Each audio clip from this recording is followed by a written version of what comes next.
नमस्कार दोस्तों, मैं प्रज्ञा झा आज आप सबका स्वागत करती हूँ इस विशेष संवाद में। ये विशेष इसलिए है क्योंकि ये महिला के संदर्भ में है और महिला के संदर्भ में हम महिला से ही पूछेंगे जो शिक्षित 62वीं बीपीएससी परीक्षा पास की हैं और बिहार ही नहीं मिथिला का भी नाम रोशन की है। हम खुद एक बिहारी हैं और मेरे साथ एक महिला अधिकारी जो बिहार से हैं जिनका नाम रोशन किए, हम उनसे पूछेंगे। तो उनका नाम कुमारी पल्लवी जी हैं और उनका इन संवाद में हम उनका स्वागत करते हैं। सबसे पहले स्वागत है मैम आपका। बहुत बहुत धन्यवाद प्रज्ञा श्री, आपने मुझे इस विशेष संवाद में बुलाकर जो आदर दिया है उसके लिए बहुत बहुत धन्यवाद और आभार। Thank you ma'am. मैम वैसे तो आपके बारे में हम लोग जानते ही हैं, आप एक अधिकारी हैं और महिला हैं, तो ये बहुत गर्व की बात है। मैम हम आपसे पूछना चाहते हैं कि आप जो इस जर्नी में थी, तो इस टाइम में आपकी क्या स्ट्रगल रही हैं? आप हर इंसान जो एक यूपीएससी एस्पिरेंट हैं या बीपीएससी किए हुए हैं, उनका जर्निंग लेवल जो होता है वो बहुत हाई होता है। तो आप बताइए अपने बारे में, जो आपका क्या ये सरल रहा या कठिन रहा? तो आप बताइए कुछ। सबसे पहले तो कोई भी कॉम्पिटिटिव एग्जाम देना अपने आप में एक कहीं ना कहीं एक टफ जर्नी होती है, लेकिन उसमें भी बहुत कुछ कॉम्पिटिटिव स्टडी अगर किया जाए तो मुझे ऐसा लगता है कि इस मामले में मैं फॉर्चुनेट हूँ कि मुझे बहुत ज्यादा स्ट्रगल नहीं करना पड़ा एज इन फाइनेंशियल टर्म्स या फिर इमोशनल टर्म्स या फिर एक जो फैमिली सपोर्ट की बात होती है उस सब लेवल पे मुझे स्ट्रगल नहीं करनी पड़ी, क्योंकि मेरी फैमिली मेरे लिए बहुत सपोर्टिव थी। वो एजुकेशन के लिए बहुत सपोर्टिव थी कि मुझे अपनी बेटी को पढ़ाना है। उनके मन में कभी भी ये मंशा नहीं थी कि पढ़ाना नहीं है, बेटी को तो घर में ही रखना है। तो एक इमोशनल सपोर्ट हमेशा से रहा है। फाइनेंशियली भी विद गॉड ग्रेस ऐसा कभी सिचुएशन नहीं आया मुझे कि बहुत ज्यादा स्ट्रगल करना पड़े। बट हाँ, वो जो एक कॉम्पिटिटिव फेज का अपना स्ट्रगल होता है वो जरूर करना पड़ा। 1 साल की लगभग ये एक जर्नी होती है सिविल सर्विसेज एग्जाम की, तो वो तो टफ था ही। तो स्टडी पॉइंट ऑफ व्यू से इट वाज बिट डिफिकल्ट, लेकिन क्योंकि मेरा फर्स्ट अटेम्प्ट में ही मुझे सक्सेस मिल गई, तो उस पॉइंट ऑफ व्यू से भी मैं बोलूंगी कि बहुत ज्यादा स्ट्रगल नहीं रहा मेरे लिए। जी मैम आपकी मतलब स्टडी आपने कहाँ से की, मतलब प्रारंभिक शिक्षा जिसे हम कहते हैं, वो बताइए। मेरी प्रारंभिक शिक्षा जो मैंने मैट्रिकुलेशन तक सहरसा से किया है, जो मेरा होम डिस्ट्रिक्ट है, यहाँ के गुप्ता पब्लिक स्कूल से। उसके बाद मैंने अपना inter 11th 12th Bokaro steel city GGPS school है, वहाँ गुरु गोविंद सिंह पब्लिक स्कूल, वहाँ से किया। उसके बाद में दिल्ली यूनिवर्सिटी से मैंने ग्रेजुएशन किया और मास्टर्स किया। और उसी दरमियान बीपीएससी का एग्जाम भी हो गया। मैं मास्टर्स में ही थी, तो उसके जो पीटी के फॉर्म आए थे उसमें में आए थे। तो इधर मेरा पैरेलली मास्टर्स भी चल था और मैं एग्जाम भी दे रही थी, तो ऑलमोस्ट दोनों रिजल्ट साथ में ही आए। जी मैम आपका रोल मॉडल कौन था जिसे आप मतलब इंस्पिरेशन के तौर पे देख सकती हैं? As in role model for lifetime ऐसा कुछ नहीं है। रोल मॉडल मुझे ऐसा लगता है कि वो समय के साथ इवॉल्व होते हैं, लोग के इंटरेस्ट भी इवॉल्व होते हैं और सिचुएशंस परिस्थितियां आपको अलग अलग चीजों को सीखने के लिए बाध्य करती हैं। तो अलग अलग फेज में मेरे अलग अलग रोल मॉडल्स रहे हैं। बचपन में ऑब्वियसली एक फैमिली लेवल पे जो बीइंग अ वुमेन जो आप ज्यादा जिस चीज से सीखती हैं वो आपकी फर्स्ट आपकी मदर होती है। पहले तो मैंने बहुत कुछ सीखा है, वो मेरे लिए एक रोल मॉडल थी। लेकिन स्ट्रगलिंग फेज होता है जो स्टडी का, उसमें मैं कुछ अपने ही सीनियर्स थे जिन्होंने यूपीएससी किया, बीपीएससी किया, बहुत सारे, तो एक आध नहीं 2-3 ऐसे लोग थे जिनसे मैं इंस्पायर होती थी।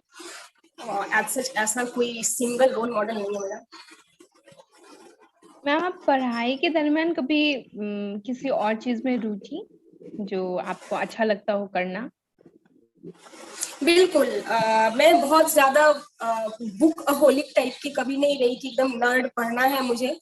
और उसमें मुझे लगता है कि मेरे जो स्कूल इंस्टीट्यूट जहाँ में पढ़ी उसका भी बहुत बड़ा योगदान रहा है। यूनिवर्सिटी अपने आप में एक बहुत बड़ा एक्सपोजर है। मैं वहाँ बहुत सारे ऐसे को करिकुलर एक्टिविटीज में रहती थी, जैसे quiz competition, rangoli making, singing, dancing, तो बहुत सारे ऐसे एक्टिविटीज में पार्टिसिपेट करती थी। तो ऐसा कुछ नहीं था कि मैं बस पढ़ ही रही हूँ और बस कंटिन्यूअस पढ़ना ही है, ऐसी मेरी आदत नहीं है। मतलब और आप मुझे मल्टी ड्राइंग और टैलेंटेड स्केचिंग है। ऐसी कोई बात नहीं है। मुझे ऐसा लगता है कि जनरली हर इंसान को कुछ ना कुछ हॉबीज होती है, वो परस्यू करनी चाहिए उसे। हाँ, ये तो है। जैसा कि मैम ये संवाद लेडीज पे है, मतलब महिला सशक्तिकरण पे है डिपेंड। तो महिला के बारे में हम आपसे पूछना चाहते हैं कि आप महिला सशक्तिकरण से क्या समझती हैं हमारे समाज में, और उसका क्या महत्व है? बिल्कुल। अ, एक महिला होने के नाते महिला सशक्तिकरण समझना बहुत ही आवश्यक है, खास करके आज के परिदृश्य में। हम 21वीं सदी में रह रहे हैं, फिर भी हमारा समाज ऐसा है कि कहीं ना कहीं बहुत सारे ऐसे घर हैं, अमूमन 90% मुझे लगता है अभी भी ऐसे घर है जहां पर महिलाओं को आगे बढ़ने के लिए नहीं दिया जाता है। महिला सशक्तिकरण मेरे हिसाब से सशक्तिकरण का मतलब वो है जहां महिला स्वच्छंद होकर अपने विचारों को रख सके। सबसे पहली बात तो मुझे यही लगती है, जहां उसे स्वच्छंदता महसूस हो। और उसके साथ महिला सशक्तिकरण के टेक्निकली बहुत सारे डायमेंशंस होते हैं, जैसे ऑब्वियसली एजुकेशन अच्छी होनी चाहिए, हायर एजुकेशन, इकोनॉमिक इंडिपेंडेंस होना चाहिए, और वही विचारों की स्वतंत्रता बहुत जरूरी है महिला सशक्तिकरण में। अगर मैं जिस्ट बोलूं तो उसका यही है कि वुमेन इंडिपेंडेंस होना चाहिए। मैम आप महिला को सोशली, कल्चरली एंड फाइनेंशियली या इकोनॉमिकली कह सकते हैं, उन्हें कैसे डिपेंड मतलब होना चाहिए, अपने लिए स्टैंड लेना चाहिए? एक महिला को ये बहुत इंपॉर्टेंट है। सो भी हमारे समाज में जो एक सत्ता समाज है, वहां पे उसे कैसे स्टैंड लेना चाहिए? बिल्कुल, मुझे ऐसा लगता है कि महिला को हमारे समाज में सशक्त होने के लिए इकोनॉमिक इंडिपेंडेंस बहुत जरूरी है। बिना इकोनॉमिक इंडिपेंडेंस के आप अच्छे से अच्छे घरों में भी जाएं, बहुत फाइनेंशियली वेल ऑफ फैमिली होती है, फिर भी अगर महिला इंडिपेंडेंट, इकोनॉमिकली इंडिपेंडेंट नहीं है, तो वो कहीं ना कहीं मजबूर होती है अपने हालातों से, अपने परिदृश्य से, जहां उसे एक बंधे हुए ढर्रे में सोचने पर मजबूर किया जाता है। जैसे अब कोई लड़की की शादी होने वाली है, तो उसे उसी की मर्जी से शादी करनी है जैसे उसके माँ बाप चाहते हैं, या फिर अमूमन कोई भी भाई बहन जो भी चाहते हैं, उसकी अपनी इच्छा नहीं है। अगर उसे पढ़ना है, अगर उनके गार्जियन नहीं चाह रहे हैं पढ़ाना, तो वो नहीं पढ़ सकती है। तो मुझे ऐसा लगता है कि अगर महिला फाइनेंशियली, अगर वहीं पर मदर, अगर लड़की की माँ इकोनॉमिकली इंडिपेंडेंस है और वो चाहती है कि अपनी बेटी को पढ़ाना, तो वो उस घर में रह के एक स्टैंड ले सकती है कि मुझे बेटी को पढ़ाना है, तो वो पढ़ाएंगी। लेकिन हमारे समाज में, जो कि अभी भी पितृसत्तात्मक समाज है, जहां पर मैक्सिमम एक मिडिल क्लास फैमिली में हमारे यहाँ मदर वर्किंग नहीं होती है, जिसका असर कहीं ना कहीं डायरेक्टली बेटियों पर पड़ता है। उसे घरेलू कामकाज में रखा जाता है, बहुत अच्छे संस्कार दिए जाते हैं, बहुत कुछ सिखाया जाता है, लेकिन इकोनॉमिक एम्पावरमेंट की बात नहीं की जाती है वहां पर। तो बेटियां एक सीमित संस्कृति में बंध के रह जाती है, उसे अपनी सोच, अपनी इच्छा और अपने सपनों को उड़ान देने का मौका बहुत कम ही मिल पाता है। ये तो आप मुझे ऐसा बिल्कुल लगता सही है कह रहे हैं। Economic independence is very very important. वैसे ये सब चीज तो एजुकेशन पे है कि आप कितनी पढ़ी लिखी हैं और आपके बिल्कुल गार्जियन बिल्कुल, कितने पढ़े लिखे हैं। मैंने वही कहा कि अगर मदर वहां पर वर्किंग होंगी, इकोनॉमिक इंडिपेंडेंस होगी, तो वो स्टैंड लेंगे कि मुझे बेटी को पढ़ाना है। उस केस में अगर उनके फादर नहीं चाह रहे हैं, मैं ऐसे परिवार की बात कर रही हूँ, जी। बहुत सारे ऐसी भी फैमिली है जो बहुत सपोर्टिव होती है। हाँ, बिल्कुल। मैम, आप बिहार से हैं, तो आप जी बिहार की महिलाओं के बारे में ज्यादा जानती होंगी, मतलब अमूमन आप देखती होंगी अपने अगल बगल। तो आप उनमें क्या देखी है, उनमें मेजर प्रॉब्लम क्या है जो उन्हें रोजमर्रा की जिंदगी में वो फेस कर रही हैं? तो बिहार की महिलाओं के बारे में आप कुछ बताएं। बिल्कुल, हमारे देश में अभी भी बिहार एक ऐसा राज्य है जो अति पिछड़े वर्ग में आता है। हम्म। और ये बिहारी होने के नाते हमारे लिए बहुत ही शर्मिंदगी की बात है कि हम इतने आगे बढ़ गए, आजादी के इतने वर्षों के बाद भी हम अभी पिछड़े की कैटेगरी में आते हैं। और एक महिला होने के नाते, एक महिला अधिकारी होने के नाते, ये मुझे कहीं ना कहीं बहुत इस बात का खेद है हमेशा कि मैं अभी भी इस वर्ग में आ रही हूँ, एक महिला वर्ग में, जहाँ पर महिला बहुत पिछड़ी हुई है। बिहार की महिला, अमूमन ज्यादातर महिलाएं यहाँ पर अभी भी अशिक्षित हैं, स्वच्छंद नहीं है, इकोनॉमिक इंडिपेंडेंस नहीं है। वो पूरी तरह से, जब वो एक लड़की बच्ची होती है तो अपने घर में सबसे पहले पिता पर निर्भर होती है, फिर थोड़ी बड़ी होती है तो भाई पर निर्भर होती है, और जब शादी हो जाती है तो वो पति पर निर्भर होती है। मतलब उसका डिपेंडेंस जो है वो कंटिन्यूस प्रोसेस, एक विशियस साइकिल है, उसे वो इंडिपेंडेंस नहीं है। तो सबसे पहले तो हमारे यहाँ जो सबसे बड़ी कमी है महिलाओं के लिए, वो शिक्षा की कमी है, जिसे सबसे ज्यादा जरूरत है अहमियत देने की। शिक्षा अगर होगी तो खुद ब खुद आर्थिक जो स्वतंत्रता है, वो आर्थिक इंडिपेंडेंस, इकोनॉमिक इंडिपेंडेंस, वो खुद ब खुद आ जाएगा। जी सही बोलिए आप।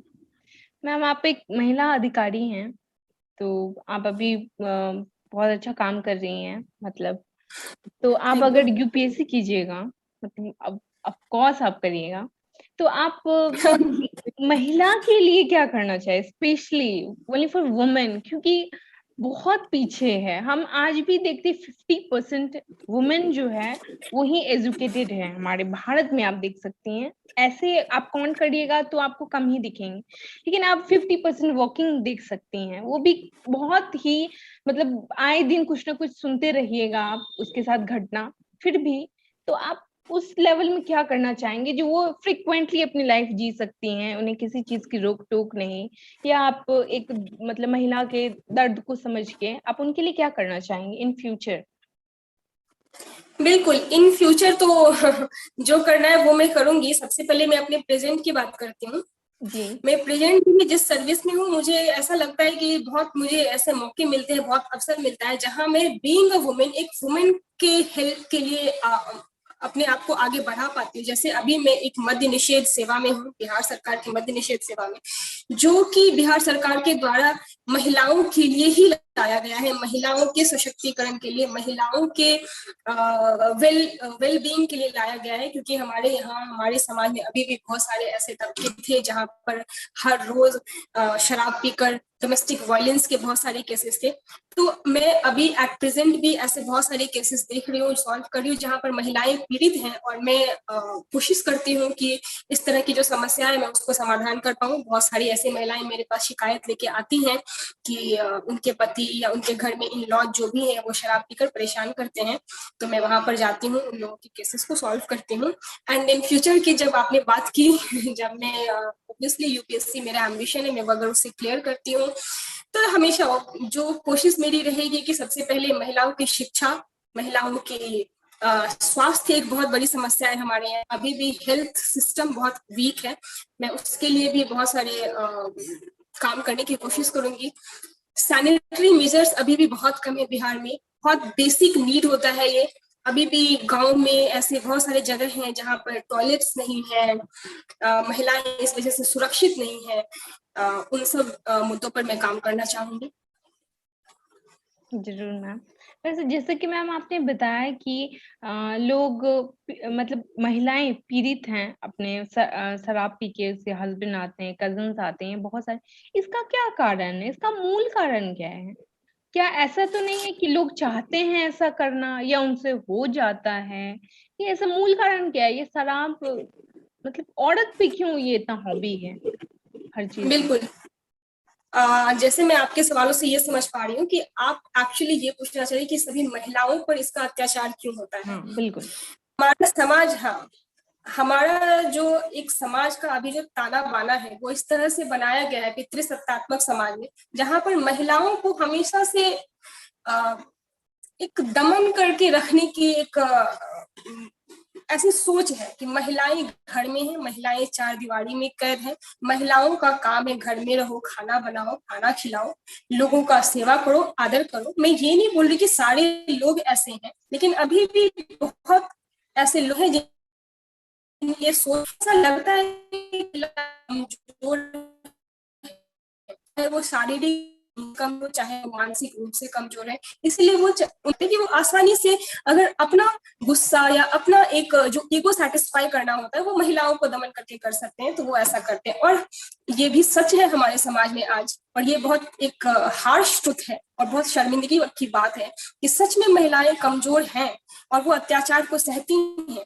ऐसा सिखाया जाता है कि तुम अत्याचार को सहो। कई महिलाएं मजबूरी में सहती है, कई महिलाएं संस्कार के तले, एक बोझ के तले दबकर सहती है।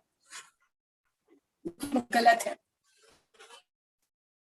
सोच को सशक्तिकरण, जैसे मैंने पहले ही कहा, पहले सोच में स्वच्छंदता, मुझे ऐसा लगता है कि महिला सशक्तिकरण का पहला स्टेप है।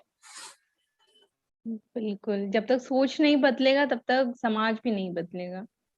समाज को बदलने से पहले समाज के लोगों को सोच बदलना जरूरी है। इसके लिए सिर्फ इसमें महिला आपकी आवाज को खुद महिला खड़ा पड़ेगा। आपकी आवाज ठीक से नहीं आ रही है मैम।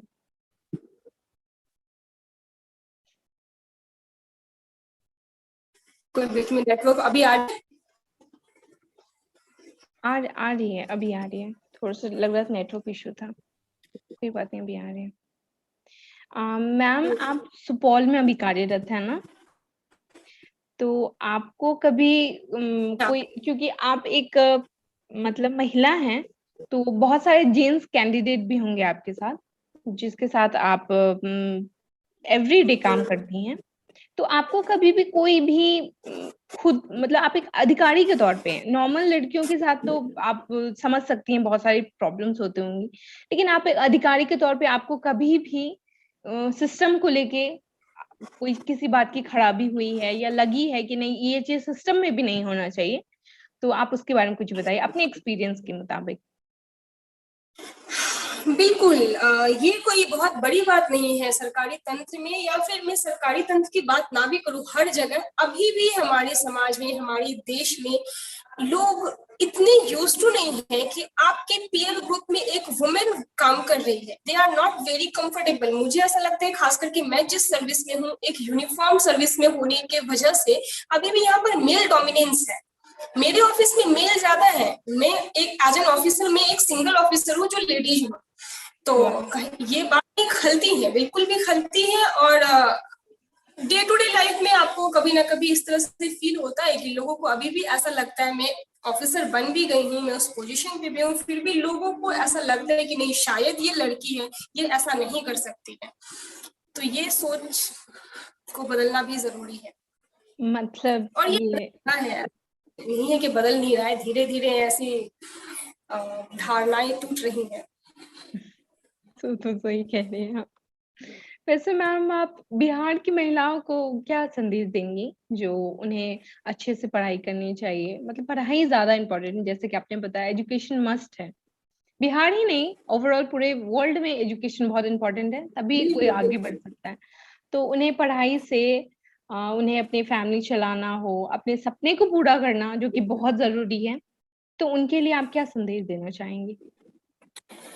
सबसे पहले तो मैं ये कहूंगी, महिलाओं को नहीं, पुरुषों को भी, मेरा संदेश सिर्फ महिलाओं को नहीं रहेगा, क्योंकि महिला कभी भी अकेली खड़ी नहीं हो सकती है। मैं महिला नहीं, पुरुष भी कभी भी अकेला खड़ा नहीं हो सकता है। ये जो प्रकृति है, उन्होंने महिला और पुरुष को एक दूसरे का पूरक के तौर पे बनाया है, तो ये दोनों साथ में काम करेंगे तो ही यह समाज चल पाएगा।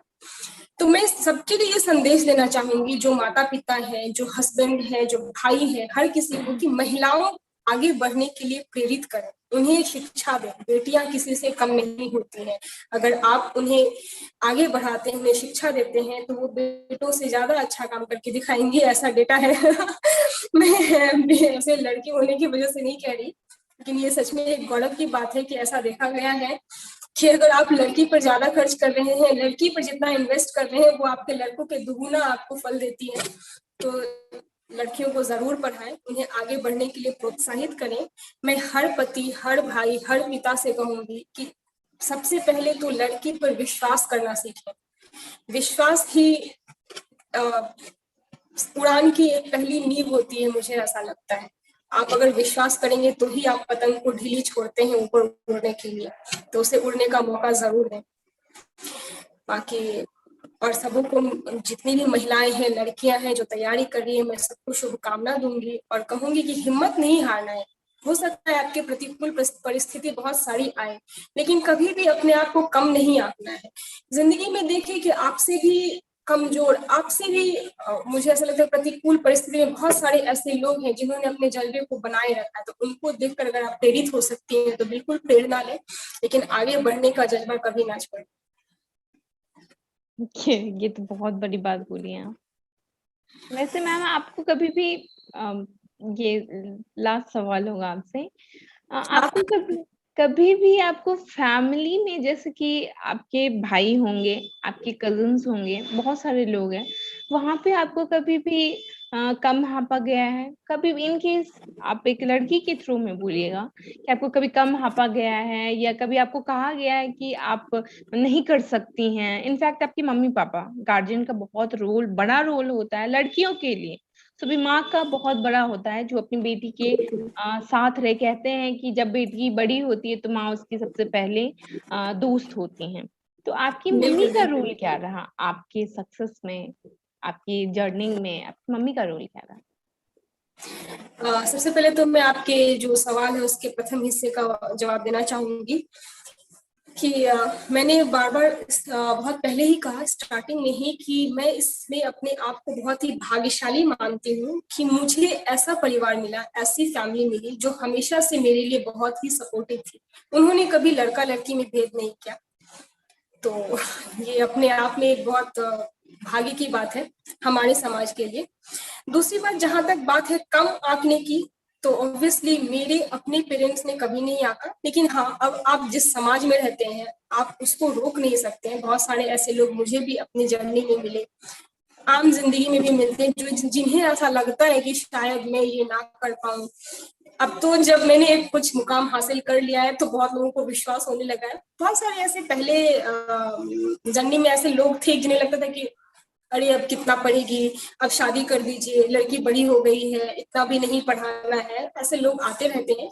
लेकिन मेरे पेरेंट्स थे जिन्होंने मुझ पर विश्वास किया और अपना सपोर्ट हमेशा बनाए रखा। मेरे मम्मी पापा भाई सब लोगों ने मुझे सपोर्ट किया। दूसरी बात जो आपने कहा कि माँ का रोल क्या होता है, ऑब्वियसली जो मैंने पहले ही कहा, एक बच्चे की जो शिक्षा होती है उसका जो सबसे पहला श्रेय, ऐसा लगता है जो फर्स्ट टीचर वो एक मदर होती है। और स्पेशली अगर कोई गर्ल चाइल्ड है तो उसके लिए और भी ज्यादा इंपॉर्टेंट हो जाता है।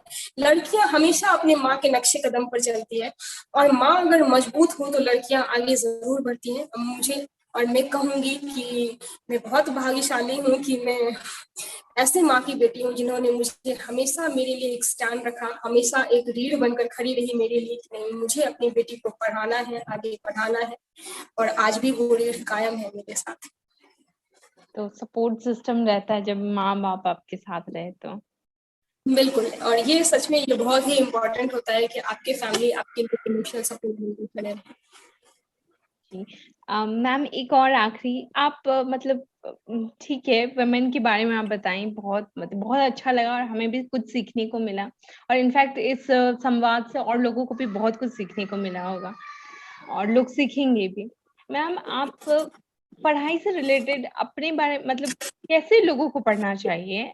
एज ए अधिकारी बनने के लिए भी कह सकती हैं, या अपने सपने को, खास करके जरूरी नहीं हर इंसान अधिकारी ही बने, सबके अपने अपने सपने बिल्कुल होते बहुत हैं, सारी विधान होती है। सबके अपने सपने होते हैं, सबको पूरा करने का हक है।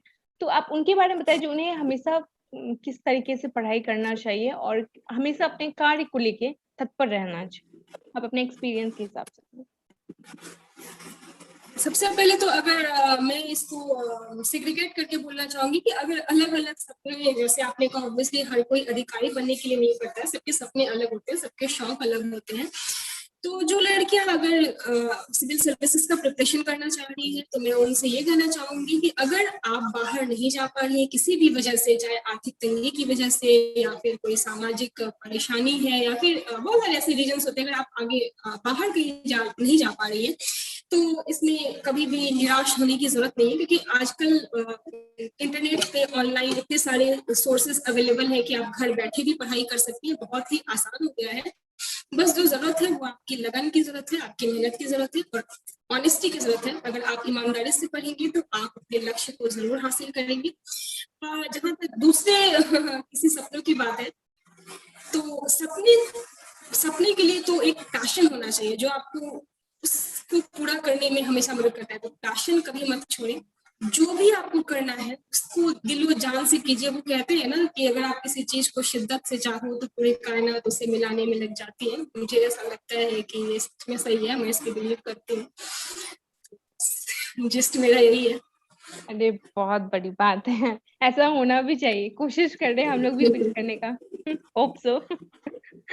वैसे हर इंसान को मैम सपोर्ट मतलब बहुत बड़ी चीज है। जैसे आपने कहा कि बोन है वो सपोर्ट सिस्टम, तो वो किसी किसी लोगों को नहीं भी मिल पाता है, और हर इंसान इतना लकी भी नहीं होता है अपने फील्ड को पाने के लिए। फिर भी बिल्कुल कोशिश मैं करना मानती हूँ। चाहिए उन्हें। कोशिश, वो कहते हैं ना, कोशिश करने वालों की कभी हार नहीं होती। तो कोशिश आप अपने स्तर से कभी मत कम करें। जी थैंक मुझे यू ऐसा मैम। लगता है कि एक और बात है कि सफलता असफलता तो बस एक कड़ी है, जीवन की कड़ी है। अगर आप अपने सपनों को पाने में, मतलब मैं उस जगह की बात करूं, अगर आप वहां नहीं भी पहुंच पाते हैं तो वो जगह तक पहुंचने के लिए जो एक प्रोसेस होता है, वो जो एक पूरी यात्रा होती है, उससे आप बहुत कुछ सीखते हैं। तो कभी भी इंसान फेल नहीं होता है, हमेशा एक एक्सपीरियंस को गेन करता है। अनुभव बहुत बड़ा चीज है जीवन में। तो है, वैसे जीवन को जीने के लिए अनुभव जरूरी है। बिल्कुल। अब मुझे ऐसा लगता है कि बस ये दो वर्ड पे कभी भी लाइफ को नहीं आंकना चाहिए कि आप फेल हो गए कि आप सक्सेस हो। Experience is much better than, much greater than failure and success. जी मैम बिल्कुल, मैं भी इस बात को मानती हूँ, आपकी बात से बहुत अग्री करती हूँ। Thank you ma'am. वैसे टाइम तो आपसे बात करने में पता नहीं चला, लेकिन टाइम भी था, ज़्यादा लिमिटेड था time. Okay okay, and thank you so much कि आपने मुझे यहाँ पर बुलाया। मैं तहे दिल से आपका शुक्र और आभार व्यक्त करती हूँ कि आपने मुझे इस विशेष संदेश में बुलाया। और मैं सारी महिलाओं को शुभकामना भी देना चाहूंगी और प्रोत्साहित भी करना चाहूंगी कि आप जरूर आगे बढ़े और थैंक आपकी जीत यू। हमेशा होगी। मैं खुद को बहुत खुश नसीब मांग रही हूँ, आपका इंटरव्यू ले रही हूँ, मतलब एज ए वुमेन पे, वुमेन एम्पावरमेंट पे। मुझे बहुत आज बहुत अच्छा लग रहा है खुद को आप भी। खुद एक वुमेन एम्पावरमेंट का एक जीता जाता उदाहरण। Thank you ma'am. Thank you so much, आपसे बात करके बहुत अच्छा लगा। Thank you ma'am. थैंक और यू। हम इस संवाद को यहीं पे खत्म करते हैं। आई होप आप लोगों को अच्छा लगे, तो प्लीज इसे सीखिए। और ये जीता जागता उदाहरण है एक महिला के लिए, तो हमें इनसे सीखना चाहिए। ऑफ कोर्स आप लोग सीखिएगा। तो आज इस संवाद को यहीं खत्म करते हैं हम। Thank you ma'am once again.